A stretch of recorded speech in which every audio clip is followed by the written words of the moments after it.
लग्नाचे दागिने म्हणजे श्रीमंत पेशवाई दागिने. नाशिकचे सुप्रसिद्ध सराफ मयूर अलंकार सराफ. ताज्या बातम्यांसाठी नाशिक न्यूजच्या YouTube चॅनलला सबस्क्राईब करा आणि बेल आयकॉनला प्रेस करा.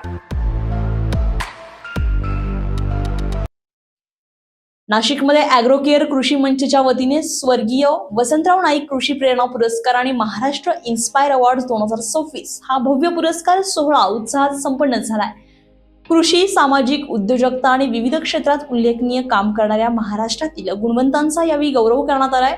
विशेष म्हणजे ॲग्रोकेअरच्या 19 वर्षांच्या सामाजिक आणि कृषी क्षेत्रातील कार्याचा प्रवास पुढे नेऊन यंदाचा हा 20वा पुरस्कार सोहळा ठरलाय. नाशिकच्या हॉटेल मिथिला प्राईड येथे 19 ऑगस्ट रोजी हा सोहळा पार पडलाय. सिने अभिनेत्री स्मिता प्रभू यांच्या प्रमुख उपस्थितीमध्ये आणि महाराष्ट्र राज्य कृषी विभागाचे निवृत्त कृषी संचालक डॉक्टर कैलास मोते यांच्या अध्यक्षतेखाली कार्यक्रम झालाय.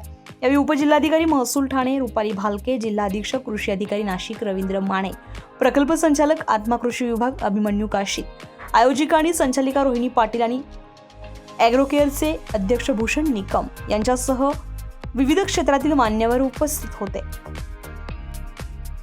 कार्यक्रमाची सुरुवात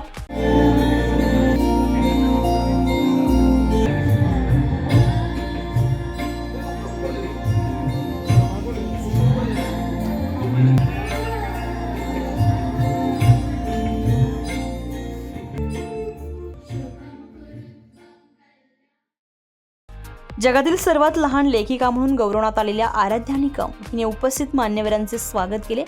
प्रास्ताविकात भूषण निकम यांनी ॲग्रोकेअरच्या विविध सामाजिक आणि कृषी उपक्रमांची माहिती दिली आहे. शेतकऱ्यांनी केवळ उत्पादनापुरते मर्यादित न राहता उत्पादन, विक्री, मूल्यवर्धन आणि निर्यात यावर भर देत कृषी उद्योजक बनावे असं आवाहन त्यांनी केलंय. यावेळी महाराष्ट्रातील तब्बल 22 जिल्ह्यांतील 50 शेतकरी, कृषी उद्योजक, महिला शेतकरी, युवा उद्योजक आणि विविध क्षेत्रात उल्लेखनीय कार्य करणाऱ्या व्यक्तींचा सन्मान करण्यात आलाय. मान्यवरांना सन्मानचिन्ह, सन्मानपत्र आणि मेडल देऊन गौरविण्यात आलाय. मागच्या 17 वर्षापासून मी पाहतोय की भूषणजी निकम अतिशय सातत्यपूर्ण असं काहीतरी जे अतिशय वैशिष्ट्यपूर्ण अशी कामगिरी करणारे शेतकरी आहेत किंवा उद्योजक आहेत किंवा नवीन अशी टीम आहे, अशा लोकांना या एवढ्या मोठ्या व्यासपीठावर बोलवून त्यांना सन्मान करणं आणि त्यांना त्यांच्यापासून इतरांना प्रेरणा द्यावी अशा रीतीने आपलं एक प्लॅटफॉर्म या ठिकाणी ते उपलब्ध करून घेत असतात. हा उपक्रम मागच्या अनेक वर्षापासून ते सातत्याने राबवत आहेत. आणि आज या पुरस्कारासाठी मी पाहिलंय की या पुरस्कारामध्ये कृषी उद्योजक आहेत, कृषी विस्तारक आहेत, संशोधक आहेत, अनेक जण पर्यावरण तज्ञ, पर्यावरणामध्ये काम करणारे लोक आहेत आणि खूप शेतकऱ्यांनी या ठिकाणी सांगितलं की मी सेंद्रिय शेतीमध्ये काम करतो आहोत. असं कुठल्याही फील्ड नाही की ज्या फील्डमधला माणूस या ठिकाणी पुरस्कार देऊन गौरव केलेला नाही. असे प्रत्येक फील्डमधले पुरस्कारार्थी या ठिकाणी त्यांचा गौरव केलेला आहे. अशा सर्वांना मी पुनश्च एकदा त्यांचं अभिनंदन करतो आणि आपल्याला आवाहन करतो की खूप चांगला ग्रुप, अतिशय पोटेन्शियल, सगळ्याच बाबतीत पोटेन्शियल असलेला ग्रुप या ठिकाणी एकत्र आलेला आहे. एकमेकांची भूषणजी आपण सर्वांना जो नंबर दिलेला आहे,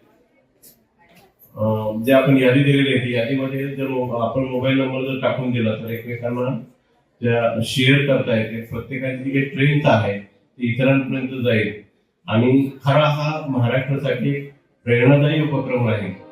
अध्यक्षस्थानावरून बोलताना डॉक्टर कैलास मोते यांनी सेंद्रिय शेतीचा प्रचार प्रसार वाढवण्याची गरज व्यक्त करत शेतकऱ्यांनी कृषी क्षेत्रात उद्योजक म्हणून पुढे यावं असं आवाहन केलंय. आज ॲग्रोकेअर कृषी मंचतर्फे हा जो कार्यक्रम केलेला आहे आणि त्या निमित्ताने मला इथे बोलवण्यात आलं, त्याबद्दल मी भूषण सरांचे पहिला तर आभार मानते. आणि त्यामध्ये त्यांच्याबद्दल सांगायचं गेलं तर आज निकम साहेबांचा बर्थडे आहे, त्यामुळे त्यांना मी वाढदिवसाच्या हार्दिक शुभेच्छा देते. त्यांच्याबद्दल सांगायचं गेलं तर प्रत्येक जण आपला बर्थडे हा कुठे पार्टी करेल, फिरायला जाईल किंवा सेलिब्रेट करेल, पण आज भूषण सरांनी हा एक वेगळा उपक्रम केलेला आहे आणि तो मला खरोखर अधिक भावलेला आहे. यामध्ये त्यांनी त्यांच्या मंचामार्फत आत्महत्याग्रस्त शेतकरी, त्यांच्या कुटुंबातील मुलांसाठी शैक्षणिक मदत, किंवा अल्पभूधारक आहेत शेतकरी त्यांच्यासाठी मदत, तसेच काही गरजू मुलांना शैक्षणिक मदत असे त्यांनी उपक्रम राबवले आहेत. आणि आज त्यांनी सर्व शेतकऱ्यांच्या सामाजिक बांधिलकीतून हा त्यांचा बर्थडे इथे साजरा केलेला आहे. त्यामुळं त्यांचं विशेष कौतुक आहे. तर सिने अभिनेत्री स्मिता प्रभू यांनी बदलत्या जीवनशैलीच्या पार्श्वभूमीवर निरोगी जीवनासाठी सेंद्रिय आणि सकस अन्नाचं महत्त्व अधोरेखित केलंय. हा जो पुरस्कार हा पुरस्कार नसतो, त्याच्या मागे तुमचे कष्ट, तुमचे परिश्रम आणि सातत्याने ध्येयासाठी जे आपण काम करतो त्याचं फळ आज तुम्हाला मिळालं इथे.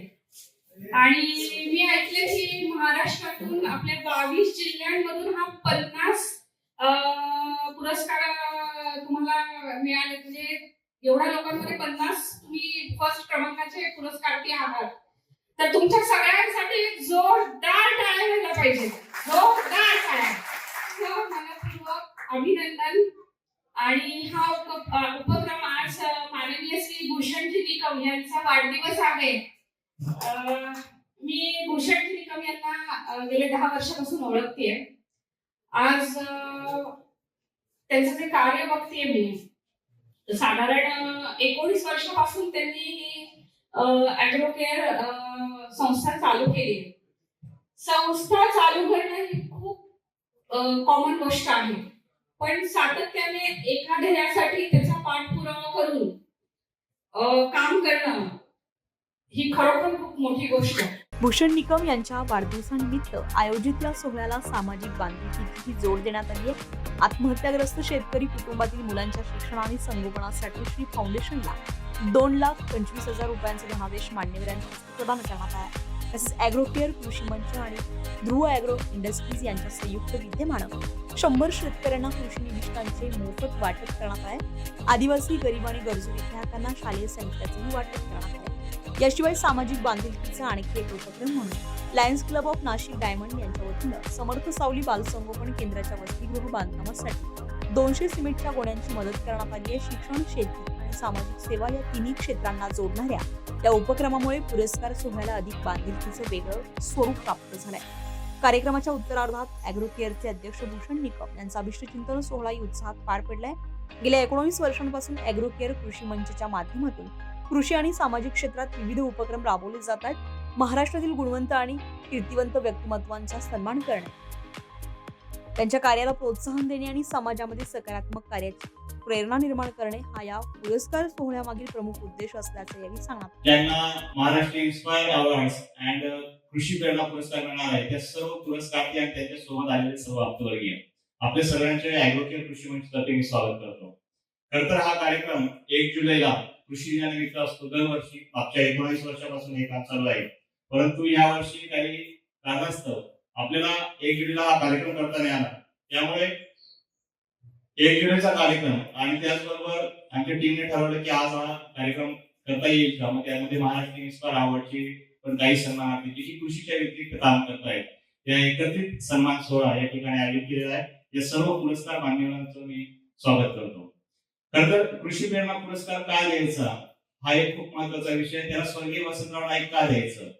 स्वर्गीय वसंतराव नाईक हे महाराष्ट्राचे मुख्यमंत्री असताना सलग 12 वर्ष त्यांनी कृषी क्षेत्रामध्ये आमूलाग्र बदल घडून आणले. त्यांनी अत्यंत महत्वाचे निर्णय त्यावेळेस घेतले. त्यामुळे त्या पुरस्काराला नाव स्वर्गीय वसंतराव नाईक यांनी दिलं. आणि कृषी प्रेरणा पुरस्कार हा 19 वर्षापासून दरवर्षी हा नियमित 1 जुलैला होत असतो. कृषी क्षेत्रामध्ये ज्यांचं भरीव कार्य आहे, म्हणजे शेतकरी असतील, कृषी शास्त्रज्ञ असतील, कृषी विद्यापीठामध्ये बरेचसे आमचे कृषी विस्तारक आहेत, कृषी विभागातील अधिकारी असतील, केव्हीकेचे अधिकारी असतील, महिला शेतकरी, यावेळेस काही महिला शेतकरी आहेत, महिला उद्योजिका आहेत, यांचा सुद्धा या ठिकाणी सन्मान आयोजित केला आहे. त्या सर्वांना सन्मानित करण्याची एक संधी मिळावी यासाठी आपण हा पुरस्कार वितरण सोहळा आयोजित केला जातो. कार्यक्रमाला उपस्थित सर्व मान्यवर पुरस्कारार्थींचे आभार ॲग्रोकेअरच्या संचालिका रोहिणी पाटील यांनी व्यक्त केले. कृषी क्षेत्रातील गुणवंतांचा गौरव, सामाजिक बांधिलकी आणि नव्या पिढीला प्रेरणा देणारे उपक्रम यांची सांगड घडत ॲग्रोकेअर कृषी मंचच्या स्वर्गीय वसंतराव नाईक कृषी प्रेरणा पुरस्कार आणि महाराष्ट्र इन्स्पायर अवॉर्ड्स 2026 हा सोहळा नाशिकमध्ये उत्साहात संपन्न झालाय. संजय परमार, नाशिक न्यूज, नाशिक. ताज्या बातम्यांसाठी नाशिक न्यूजच्या YouTube चॅनलला सबस्क्राईब करा आणि बेल आयकॉनला प्रेस करा.